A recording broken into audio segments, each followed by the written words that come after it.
Bismillahirrahmanirrahim. Assalamualaikum warahmatullahi wabarakatuh. Ayyuhal ikhwah, para pendengar yang dimuliakan Allah. Pada kesempatan ini kita akan membahas sebuah topik yang menjadi bahan perbincangan dan juga penuh misteri, yaitu tentang makhluk jin dan bagaimana kedudukan mereka dibandingkan dengan manusia. Dua makhluk yang sama-sama dianugerahi oleh Allah Subhanahu wa taala berupa akal, tapi memiliki perjalanan dan konsekuensi yang sangat berbeda. Ayyuhal ikhwah, penciptaan jin dan manusia, dua makhluk berakal dengan hakikat yang berbeda. Allah Subhanahu wa taala berfirman di dalam Al-Quran, dan ingatlah ketika Tuhanmu berfirman kepada para malaikat, sesungguhnya aku hendak menjadikan seorang khalifah di bumi. Mereka berkata, apakah engkau akan menjadikan di bumi itu orang yang akan membuat kerusakan padanya dan menumpahkan darah, padahal kami senantiasa bertasbih dengan memujimu dan menyucikanmu. Tuhan lantas berfirman, sesungguhnya aku mengetahui apa yang tidak kamu ketahui. Suratul Baqarah ayat 30. Ayo ikhwah, kita mengetahui bahawa manusia diciptakan dari tanah liat, sedangkan jin diciptakan dari api yang sangat halus. Keduanya adalah makhluk berakal yang diberi kebebasan untuk memilih beriman atau kafir, taat atau membangkang. Mengapa Allah menciptakan jin? Sebenarnya hikmah penciptaan jin tidak diungkap secara rinci, tapi mereka adalah makhluk yang juga harus mengabdi dan beribadah kepada Allah Subhanahu wa taala. Dan aku tidak menciptakan jin dan manusia melainkan supaya mereka beribadah kepadaku. Ini menunjukkan bahawa jin dan manusia mempunyai tugas yang sama, yaitu menyembah Allah dan beriman kepadanya. Lantas apa perbedaan dunia jin dan dunia manusia? Manusia hidup di dalam alam yang nyata, yang dapat dilihat dan dirasakan oleh panca indera. Jin hidup dalam alam gaib yang tidak bisa dilihat dengan mata biasa. Namun, jin dapat berinteraksi dengan dunia manusia dengan kemampuan mereka, termasuk berubah rupa menyerupai manusia ataupun hewan. Kemampuan jin menyerupai manusia tidak hanya sekadar legenda, tapi disebutkan di dalam berbagai riwayat dan hadis. Mereka bisa mengelabui manusia dengan rupa yang berbeda, membuat manusia terkadang sulit membedakan mana jin dan mana manusia. Namun jin tetaplah makhluk yang gaib. Allah Subhanahu wa taala berfirman, dan sesungguhnya di antara kami ada yang saleh dan ada pula yang tidak demikian, dan kami adalah beberapa kaum yang berbeda-beda. Ayyuhal ikhwah yang dimuliakan Allah, apakah jin memiliki nabi dan rasul?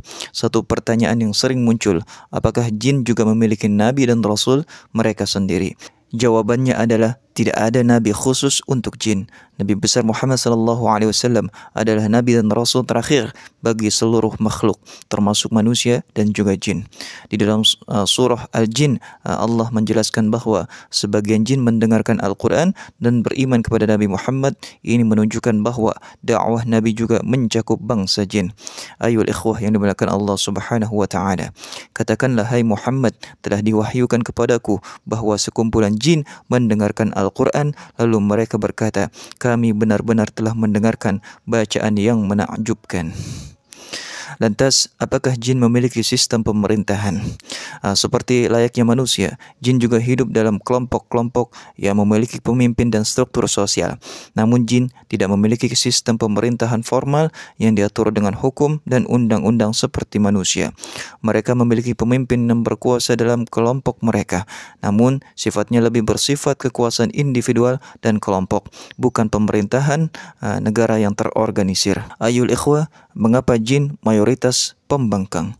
Mayoritas jin dikenal sebagai pembangkang dan cenderung menyesatkan manusia. Ini karena jin memiliki kebebasan memilih dan banyak yang mengikuti hawa nafsu dan godaan syaitan. Salah satu jin yang terkenal adalah iblis yang menolak sujud kepada Adam sebagai bentuk pembangkangan terhadap perintah Allah Subhanahu wa taala. Iblis adalah jin, dan dari situlah awalnya muncul syaitan yang mengajak jin lain dan manusia untuk berbuat kerusakan. Karena jin hidup lebih lama dan dalam dimensi gaib, mereka bisa menjadi lebih bebas dan tidak terikat dengan aturan manusia, sehingga mereka lebih mudah terjerumus di dalam kesesatan. Ayyuhal ikhwah yang dimuliakan Allah, kemampuan jin menerima informasi dari langit. Sebelum diutusnya Nabi besar Muhammad SAW, jin mampu mencuri berita dari langit dengan naik ke alam malaikat dan mendengar wahyu atau berita gaib. Allah Subhanahu wa taala berfirman, sesungguhnya kami telah mencoba untuk menaungi langit, tetapi mereka adalah kaum yang mendustakan ayat-ayat kami, dan sesungguhnya kami akan menembak dengan batu-batu berapi kepada mereka. Surah Jin ayat 8-9. Setelah itu, jin dan dukun tidak bisa lagi mengakses berita langit dengan bebas, sehingga ramalan dan ilmu mereka menjadi terbatas dan kebanyakan menyesatkan. Ayol ikhwah yang dimuliakan Allah Subhanahu wa taala. Dukun dan jin merupakan kerjasama yang berbahaya. Dukun atau orang yang mampu memiliki ilmu gaib biasanya bekerja sama dengan jin. Mereka mengandalkan jin untuk memberikan informasi palsu, ramalan dan tipu daya yang menyesatkan manusia. Di zaman Rasulullah SAW, banyak dukun dan penyihir yang dihadapi dan diingatkan oleh Nabi agar meninggalkan praktik perdukunan dan juga sihir. Salah satu kisah yang mengharukan adalah tentang Al-Ashi bin Qais, seorang dukun dan kahin dari Yaman. Dulu ia terkenal sebagai ahli perdukunan yang dibantu jin.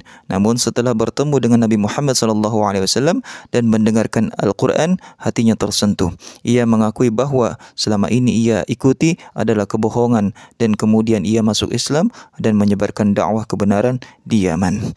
Kisah ini menjadi bukti bahawa hidayah Allah dapat menjangkau siapa saja, termasuk mereka yang hidup dalam kegelapan jin. Ayol ikhwah yang dimuliakan Allah Subhanahu wa ta'ala. Lantas apa resiko apabila jin menyerupai manusia? Jin yang menyerupai manusia membawa resiko besar karena dapat menipu dan mengelabui. Mereka bisa memanipulasi manusia untuk percaya pada hal-hal gaib yang menyesatkan dan menjauhkan daripada ajaran Islam. Oleh karena itu, kita harus berhati-hati dan tidak sembarangan percaya pada dukun, paranormal atau ramalan yang tidak berdasarkan syariat Islam. Lantas apa hikmah dan kesimpulan dari pembicaraan kita pada kesempatan kali ini? Bahwasanya kita belajar bahawa jin dan manusia adalah makhluk yang berakal yang diberikan kebebasan untuk memilih. Manusia diberikan petunjuk melalui nabi dan wahyu, sedangkan jin pun dipanggil untuk beriman kepada Allah dan Rasulnya.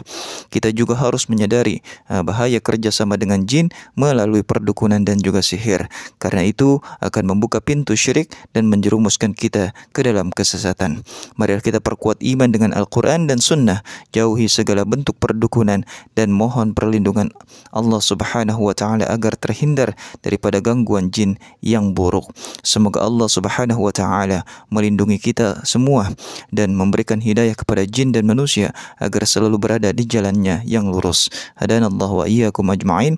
Wassalamualaikum warahmatullahi wabarakatuh.